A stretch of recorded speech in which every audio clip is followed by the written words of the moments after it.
My name is Chris Langdon. I'm a professor with the Coastal Oregon Marine Experiment Station that's based at the Hatfield Marine Science Center in Newport, Oregon. And the reason I got interested in oysters was my father loved eating them. And he set me off on this trail of discovery that has occupied most of my research career. So here at the Hatfield Center, I study aquaculture, particularly of oysters and seaweed. And we've been rearing oysters here for at least 37 years, so a long time. And we've had actually a long history of growing oysters on the West Coast. Many tourists love eating a plate of oysters, fresh on the half shell, fried or whatever.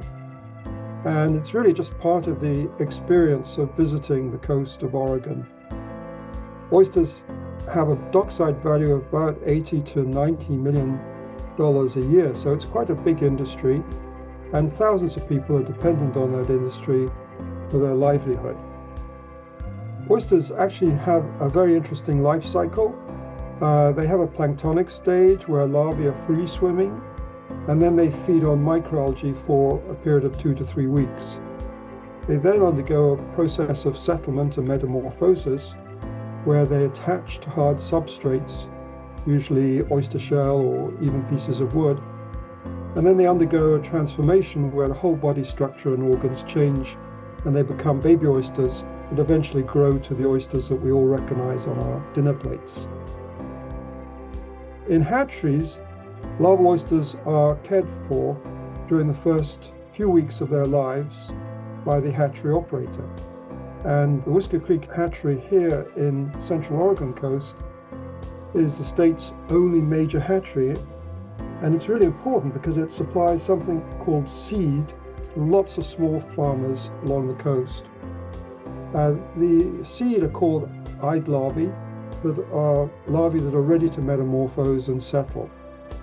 And then farmers receive the seed and they grow them on their farms until they reach a size where they can harvest them for sale.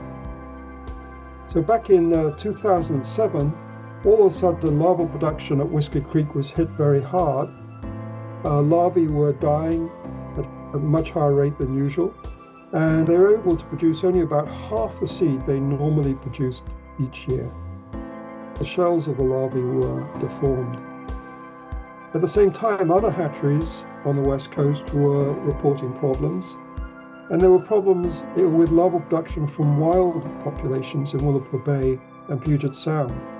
And what we know about ocean water is that it absorbs carbon dioxide from the air, and that lowers the pH or the seawater becomes more acidified. This makes it harder for larval oysters to grow because their shells are composed of a form of calcium carbonate called aragonite. It turned out that the water chemistry in the Pacific Northwest was changing. This was the first time that economic cost could be associated with ocean acidification and increased carbon dioxide in the atmosphere. But this was the first time that the legislatures in Oregon, as well as Congress in Washington, D.C., could be presented with a bill. Okay, this is the bill. This is how much it costs when ocean acidification affects an industry here on the Oregon coast. Oysters are part of our West Coast culture, and so a potential loss of this iconic species would have a significant effect on our experiences of marine life.